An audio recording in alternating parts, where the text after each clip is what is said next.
Bana yabeekumidde ku mukutu gwaffe guno tubeebaza nnyo era tubasanyukira nnyo mwebale kubanga mukyagoberera Red Zone TV mwebale kubanga kwemuli ku YouTube kwemuli ku Twitter kwemuli ne ku TikTok njagala kusooka mbe nga mbabuuzaako bannaye amakya agaleero wiiki mpya mwasuze mutya muli mutya era nsooke ate mbaagalize wiiki ennungi naddala mwe bannankyukakyuka mwenna abakkiririza mu Robert Kyagulanyi Ssentamu ng'omukulembeze wammwe abakkiririza mu nkyukakyuka n'ekibiina ekya National Unity Platform n'ekisinde ekya amaanyi g'abantu nga bw'ogala bawo Robert Kyagulanyi Ssentamu yabadde ava ku kisaawe ky'essaza erya Kyaddondo. Kisaawe ky'essaza lya Kyaddondo kisangibwa Kasangati eyo kikasangati we bayita ku ssaza we yabadde ava naye omukwano gwe baamulaze ogwo laavu eyo eri nakyo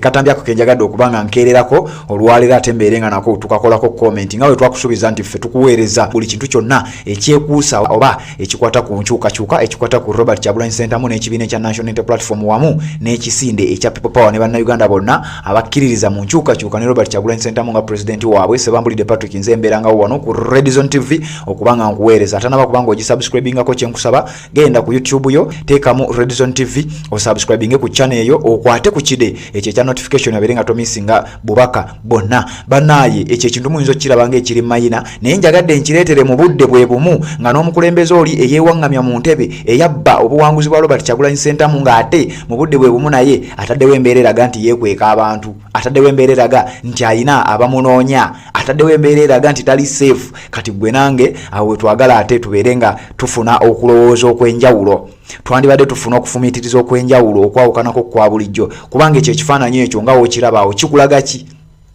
ono ye mukulembeze yalondebwa abantu era yagalwa abantu be era olabye abantu gye bamuyayaaniramu kikulaga bulungi nnyo nti ye muntu gwe baawa obuyinza ye muntu gwe baawa obwesige ye muntu gwe baawa omukwano n'okwagala kwabwe kwonna kati ate ono ate ye muntu eyeesibye ku bantu ye muntu eyeewaŋŋamya mu ntebe ya munne ye muntu eyabba obuwanguzi bwa munne ye muntu ayagala mu mwagale ku mpaka oba omwagala oba tomwagala oyina omulaba kyova olaba nga ne waaba ayina wagenda okwogerera oba mutabani we ebiseera ebisinga olaba nga baasi zisomba ate nga buli muntu bamuwadde t-shirt ya bwereere bamuwadde emmere bamuwadde transport bamuwaddeyo n'omutwalo gw'okusigaza mu nsawo oba ebiri ate nga babasuubiza abamu n'ebimu bye babatera okuba nga babasuubiza ne babalimba oluvannyuma naye ate Robert Kyagulanyi Ssentamu omukwano gwe si mugule omukwano gwe si mukake omukwano gwe bannayuganda bamwagala omukwano oguli nakyo guviira ddala ku ntobo y'omutima gw'abantu era bwe natunulidde akatambi kano nagambye sijja kaleka kayitewo buyisi wano ku Red Zone TV nga Ssebambulidde Patrick ngenda kukayisaawo ngenda kukakolako komenti nkaleete nkagabaneko n'abagoberezi baffe aba Red Zone TV wano ku YouTube era nenkugamba atanaba kubanga osubscribinga kyenkusaba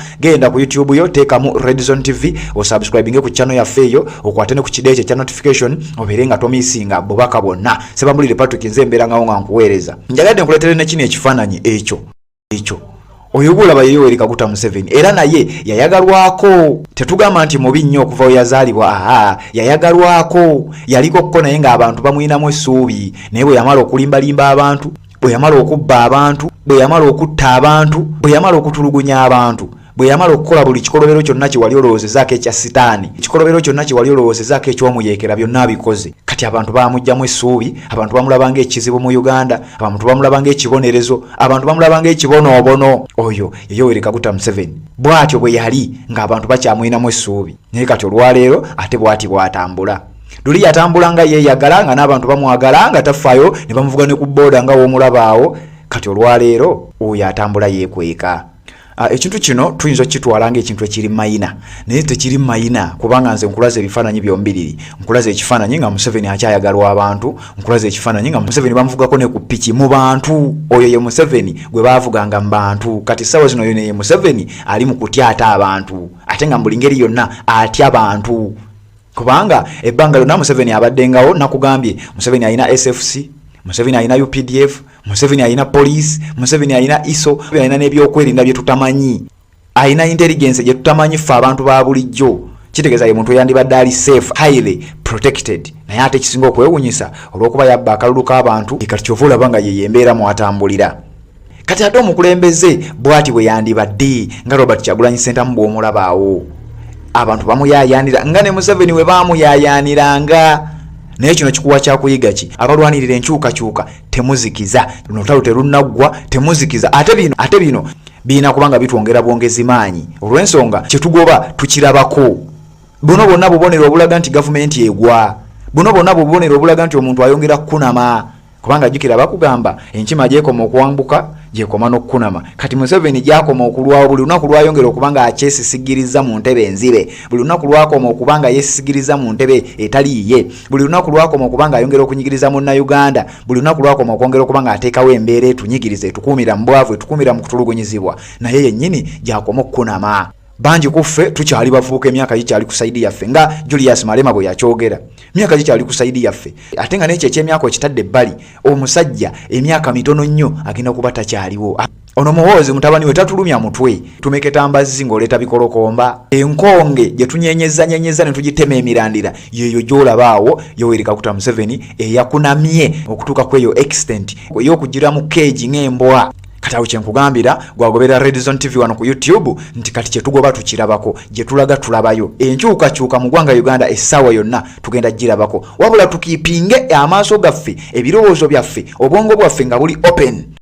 nga bwe nakugambye mu audio zange zenzize enkola eziyise nti Parliament wandibaawo eyo nkuwandowooza yange okusinziira ku bigenda mu maaso by'osobola otuula naawe n'obyanalyzinga n'obiraba Parliament wandibaawo olukwe wandibaawe ekkobaane erya Parliament okuyita mu Parliament ne bakozesa ssemateeka nti bagenda ku impeachinga president kubanga nga wenzize nkugamba Parliament erina obuyinza obwo okukola impeachment president ne bamujja mu buyinza mukirabeko mu mawanga ag'enjawulo Parliament neetuula ne bawanika emikono ne balonda tulonza afeewo bwe mawala omussa ebbali basobola okugamba kati Muhoozi katumulonde nga president w'ekiseera n'abeera president wa kaseera oba wanaaba wasigaddeyo myezi oba wanaaba wasigaddeyo mwaka oba nnaku ezo atutwale paka ku biseera by'akalulu bategeka akalulu gavumenti yaabwe empya bategeka akalulu bajje bakulimbe nti akalulu kawedde ogenda kuwakanira wa ngera bulijjo kitaawe bw'abadde akikola onaawakanira wa so kati ekyo kyenjagala tukipinge eriiso lyaffe nga ggule tukipinge obwongo bwaffe nga buggule tukipinge ebirowoozo byaffe nga biri open ku nsonga eno kubanga nayo si ensonga ey'obutawa budde